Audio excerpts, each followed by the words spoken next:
here back now at 7:43 with a troubling NBC News investigation in partnership with the investigative unit at Reuters. Many of us know someone who's happily adopted a child from overseas. But what happens when those parents are not fully prepared for what's ahead?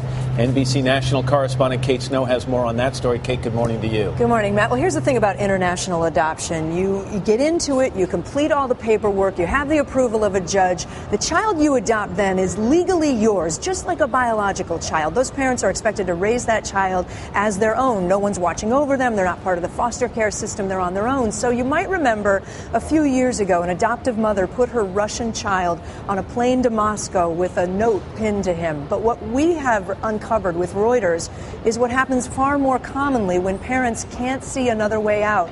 There is an underground universe online where they can easily find a new home for a child.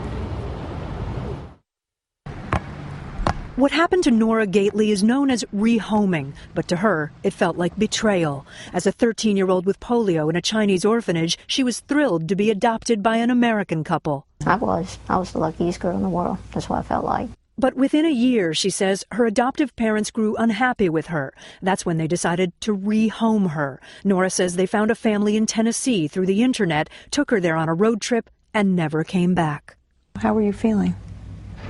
It's confused. Hurt. Felt like they didn't love me. It's a really hard thing for a kid. Yep. Over 18 months, Reuters reporter Megan Toohey examined an underground universe of chat rooms where desperate adoptive parents post notes advertising available kids. These websites are a place where people can go to unload their unwanted adopted children, and people can go to solicit unwanted children. On one Yahoo site alone, they captured 5,000 messages. She has a sweet disposition. He needs a chance to start over. We need to find someone who would be willing to take her. That's one child being advertised every single week. And once someone is interested, they hand off the child, often with little or no paperwork. Sometimes that happens at a home. Other times it happens in like a motel parking lot or a truck stop.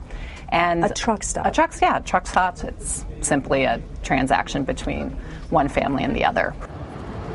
We should tell you that after learning about what Reuters discovered on that one Yahoo chat room, Yahoo shut down the 6-year-old bulletin board within hours. And they've also shut down some other similar Yahoo sites, Matt. And Facebook, however, has not yet taken action. And a lot of people are going to be shaking their heads over this.